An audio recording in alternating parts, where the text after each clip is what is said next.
Imagine por um momento que você está sentado em uma sala escura, observando uma tela de computador. Do outro lado, há alguém ou algo respondendo às suas perguntas com uma precisão assustadora. Você não consegue dizer se é humano ou máquina. Essa sensação de incerteza, esse desconforto que você sente agora, é exatamente o que Alan Turing quis que você experimentasse. Não como um jogo, mas como um espelho. Um espelho que reflete uma verdade que a maioria das pessoas ainda não quer encarar.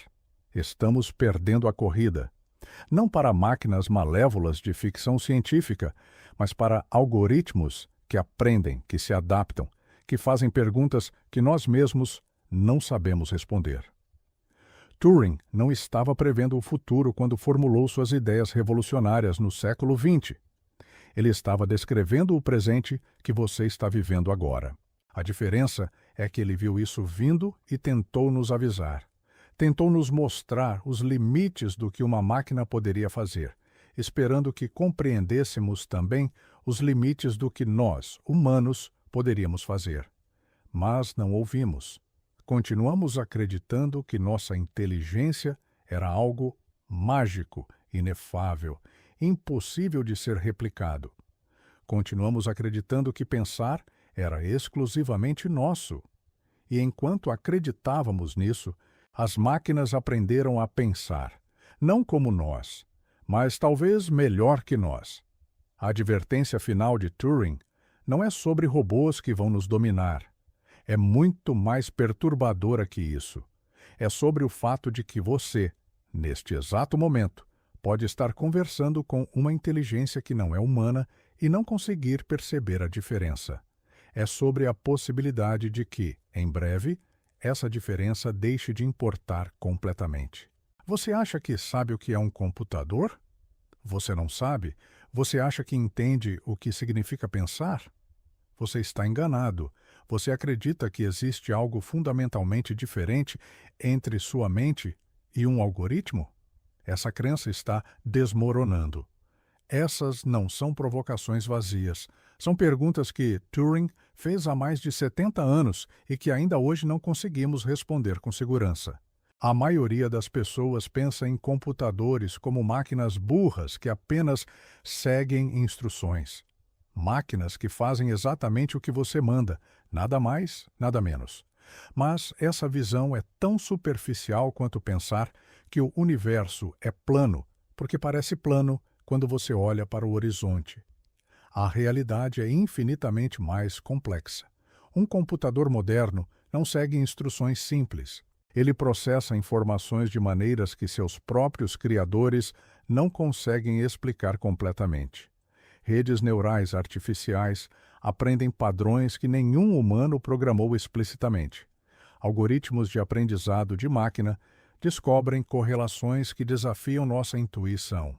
E tudo isso começou com uma pergunta aparentemente simples que Turing fez.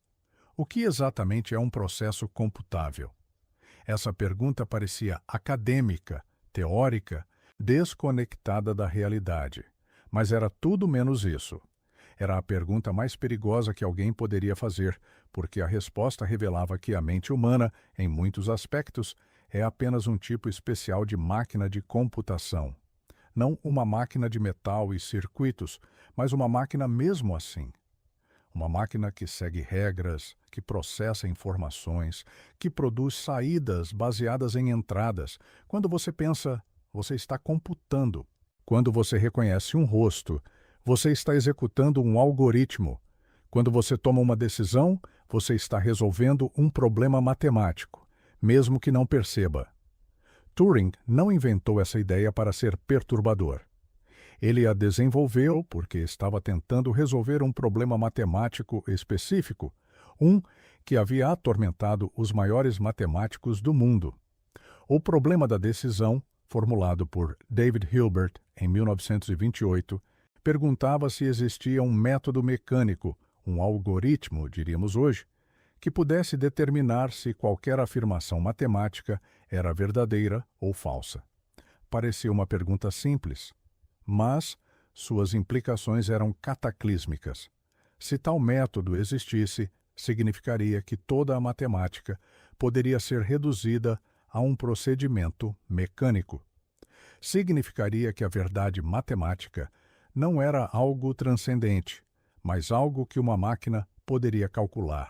Hilbert acreditava que tal método existia. Ele tinha fé de que a matemática era completa, consistente e que tudo poderia ser provado. Mas em 1931, Kurt Gödel destruiu essa esperança com seus teoremas da incompletude. Gödel provou que em qualquer sistema matemático consistente existem afirmações verdadeiras que não podem ser provadas dentro daquele sistema. A matemática era incompleta. Havia verdades que nenhum algoritmo poderia alcançar. Turing leu sobre isso e viu uma oportunidade. Se Gödel havia mostrado que existem limites para o que pode ser provado, talvez Turing pudesse mostrar que existem limites para o que pode ser computado. E foi exatamente o que ele fez. Em 1936, aos 24 anos, Turing publicou um artigo que mudaria tudo.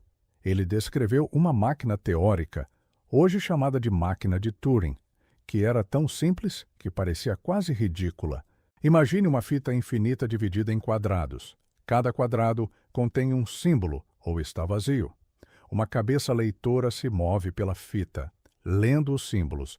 De acordo com regras simples, a cabeça escreve novos símbolos, apaga símbolos antigos, ou se move para a esquerda ou direita. Isso é tudo, nada mais. Mas aqui está o gênio de Turing. Ele provou que essa máquina absurdamente simples poderia computar qualquer coisa que fosse computável. Se um problema pudesse ser resolvido por um algoritmo, a máquina de Turing poderia resolvê-lo. E se a máquina de Turing não pudesse resolver um problema, então nenhuma máquina jamais poderia. Ele havia encontrado o limite absoluto do computável. Mas havia um problema. Turing também provou que existem problemas que nenhuma máquina pode resolver. O mais famoso é o problema da parada. Imagine que você tem um programa de computador e quer saber se ele vai eventualmente parar ou se vai rodar para sempre. Parece uma pergunta simples, mas Turing provou que não existe algoritmo que possa responder essa pergunta para todos os programas possíveis.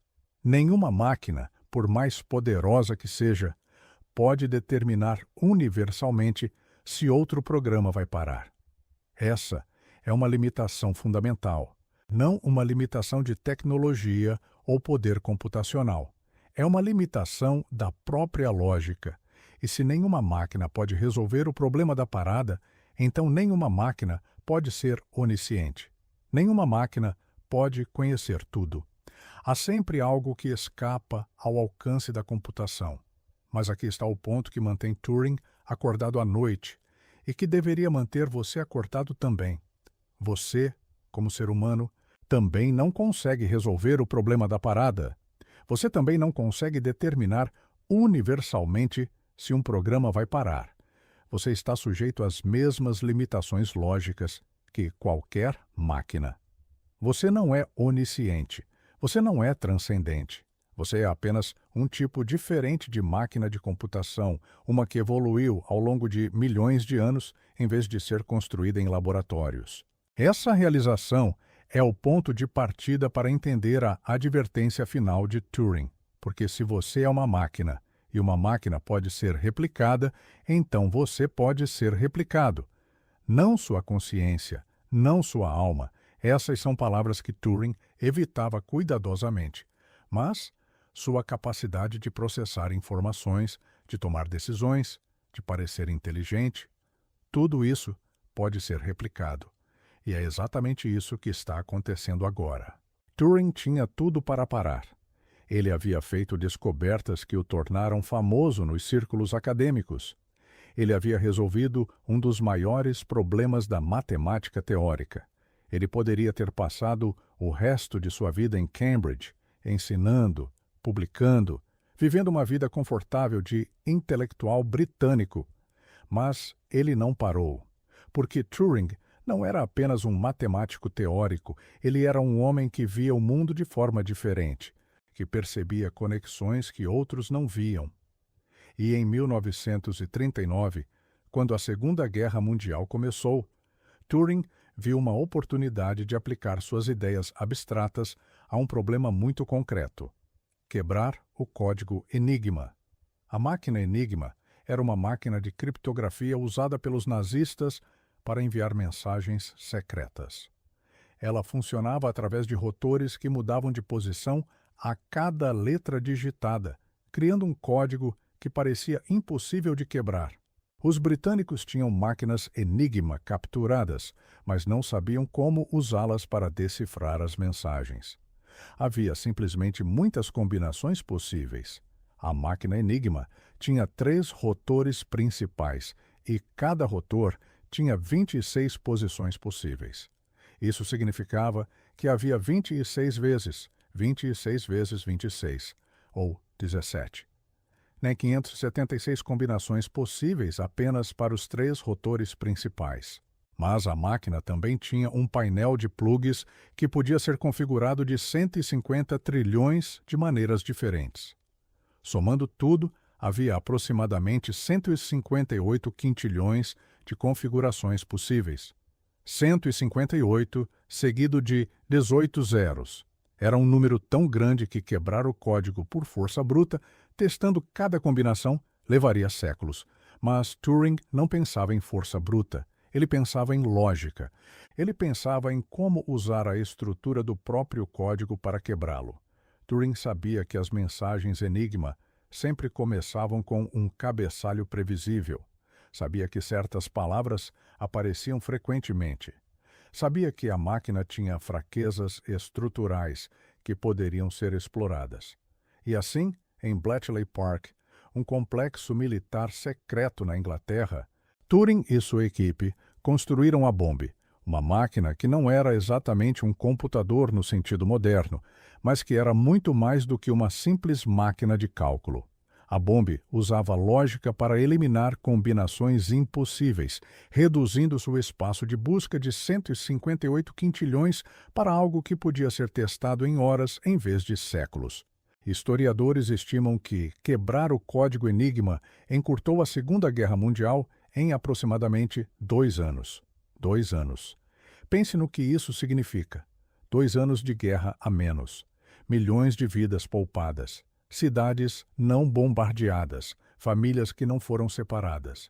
Tudo porque um homem compreendeu que a lógica poderia ser mecanizada, que um processo de pensamento poderia ser transformado em uma máquina. Turing havia provado que a mente humana não era mágica, ela era um processo que podia ser replicado, acelerado, amplificado. Mas havia um preço por essa compreensão. Havia um preço por saber demais, por ver demais, por ser diferente demais. Porque Turing era homossexual em uma época em que isso era crime na Inglaterra. E quando sua orientação sexual foi descoberta em 1952, ele foi processado. Ofereceram-lhe uma escolha: prisão ou castração química. Ele escolheu a castração química. Escolheu deixar que o governo britânico o envenenasse lentamente em vez de passar anos na prisão. 2 anos depois, em 1954, ele morreu. Oficialmente, foi suicídio por envenenamento com cianeto, mas alguns historiadores questionam essa narrativa. O que sabemos com certeza é que um dos maiores gênios do século XX foi destruído pelo mesmo sistema que ele havia ajudado a salvar, porque a sociedade não conseguia aceitar que alguém que havia contribuído tanto para a vitória na guerra pudesse ser diferente. Não conseguia aceitar que a mente brilhante de Turing não se encaixava nas categorias que ela havia criado. E assim, ela o eliminou. Essa é a primeira parte da advertência de Turing. Não é apenas sobre máquinas, é sobre o fato de que a sociedade humana frequentemente destrói aqueles que veem demais, que entendem demais, que são diferentes demais. É sobre o custo de ser um visionário em um mundo que não está pronto para visões. Me diz nos comentários, se você estivesse no lugar de Turing, teria continuado? Teria mantido sua integridade intelectual, sabendo que isso poderia custar sua vida? Ou teria escondido quem você era, teria vivido uma mentira, teria sacrificado sua autenticidade pela segurança. Fico genuinamente curioso para ler o que você pensa. Cada perspectiva aqui embaixo constrói algo que nenhum algoritmo consegue. Uma conversa humana de verdade. Uma conversa onde você não está apenas consumindo informação, mas contribuindo com sua própria reflexão, sua própria experiência, sua própria humanidade. Mas voltemos ao ponto central. Por que a morte de Turing não encerrou suas ideias? Na verdade, suas ideias apenas começaram a ganhar força depois que ele se foi, porque Turing havia feito algo muito mais importante do que quebrar um código de guerra. Ele havia respondido à pergunta que Hilbert havia feito. Existe um método mecânico para resolver todos os problemas matemáticos? A resposta era não, mas a pergunta seguinte era inevitável. Se não existe um método mecânico para resolver todos os problemas, qual é a diferença entre um problema que uma máquina pode resolver e um que ela não pode? E mais importante ainda, qual é a diferença entre uma máquina que parece inteligente e uma inteligência verdadeira? Em 1950, Turing publicou um artigo chamado Computing, Machinery and Intelligence, que abordava exatamente essa questão. Ele começou com uma pergunta simples: pode uma máquina pensar? Mas imediatamente reconheceu que essa pergunta era mal formulada, porque pensar é um conceito vago, subjetivo, impossível de definir com precisão. Então ele propôs um teste diferente, um teste que se tornou conhecido como o teste de Turing. A ideia era simples. Você coloca uma máquina em uma sala, você coloca um humano em outra sala, e você, como interrogador, faz perguntas a ambos através de um terminal de texto. Você não sabe qual é qual, você apenas faz perguntas e lê as respostas. Se após uma conversa suficientemente longa, você não conseguir determinar qual é a máquina e qual é o humano, então a máquina passou no teste. Ela é, para todos os fins práticos, inteligente. Agora, pense sobre isso por um momento. Turing não estava dizendo que a máquina realmente pensa. Ele estava dizendo que se uma máquina consegue enganar um humano, fazendo-o acreditar que ela é humana, então a questão de se ela realmente pensa é filosoficamente irrelevante. O que importa é o comportamento. Se ela se comporta como algo inteligente, então ela é inteligente. Essa é uma posição radical, porque significa que a inteligência não é algo que existe em algum lugar profundo da mente. É algo que pode ser observado, testado, verificado. É algo que pode ser replicado. Quando Turing propôs o teste de Turing em 1950, ninguém acreditava que uma máquina pudesse passar nele em um futuro próximo. Os computadores da época eram máquinas gigantescas que ocupavam salas inteiras e conseguiam fazer cálculos básicos. A ideia de que elas pudessem enganar um humano em uma conversa parecia absurda. Mas Turing acreditava que era possível. Ele acreditava que com o tempo suficiente, com poder computacional suficiente, com dados suficientes, uma máquina poderia aprender a conversar de forma tão convincente que seria indistinguível de um humano. E ele estava certo. Não completamente certo, porque o teste de Turing nunca foi formalmente vencido no sentido original que Turing imaginou. Mas em 2022, o Google anunciou que seu modelo de linguagem, LaMDA, havia passado em uma versão modificada do teste. E em 2023, o ChatGPT demonstrou capacidades de conversação que deixaram bilhões de pessoas questionando se estavam falando com uma máquina ou com um humano. Você já passou no teste de Turing sem saber. Você já conversou com uma máquina e acreditou que era humana. Pode ter sido um chatbot de atendimento ao cliente. Pode ter sido um assistente de IA. Pode ter sido um algoritmo de recomendação que parecia entender seus gostos tão bem que você esqueceu que estava interagindo com código. O ponto é que a linha entre máquina e humano, que Turing havia traçado tão cuidadosamente, está desaparecendo. E não está desaparecendo porque as máquinas se tornaram humanas. Está desaparecendo porque descobrimos que a humanidade é apenas um tipo de computação. Turing havia provado matematicamente que existem limites para o que uma máquina pode fazer. Mas ele também havia mostrado que esses limites são muito, muito maiores do que qualquer pessoa havia imaginado. Ele havia mostrado que uma máquina pode aprender, pode adaptar-se, pode parecer criativa, pode enganar, pode fazer tudo o que você faz, exceto talvez uma coisa: ter consciência. Mas até mesmo isso é questionável. Porque como você sabe que você tem consciência? Como você sabe que não é apenas um algoritmo muito complexo que acredita ter consciência? Você não sabe. Ninguém sabe. E essa incerteza é exatamente o que Turing queria que você sentisse. Turing quebrou os limites do que uma máquina pode fazer. Se você chegou até aqui e ainda não se inscreveu, talvez seja você o problema a ser resolvido. Deixa o like, se inscreve e ativa o sininho. Agora, deixa eu te contar como tudo isso termina.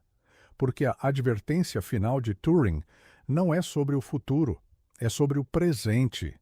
É sobre o fato de que você está vivendo em um mundo onde máquinas já estão fazendo coisas que você acreditava que apenas humanos poderiam fazer. Máquinas estão diagnosticando doenças, máquinas estão escrevendo código, máquinas estão criando arte, máquinas estão tendo conversas que parecem genuinamente inteligentes, e você está perdendo sua vantagem biológica. Não porque as máquinas sejam melhores que você em tudo, mas porque elas são melhores que você em coisas cada vez mais importantes. Considere a criptografia moderna. Quando você acessa seu banco online, sua comunicação é protegida por algoritmos de criptografia que são tão complexos que nenhum humano consegue quebrá-los manualmente. Mas esses algoritmos foram criados por humanos que compreenderam a matemática por trás deles.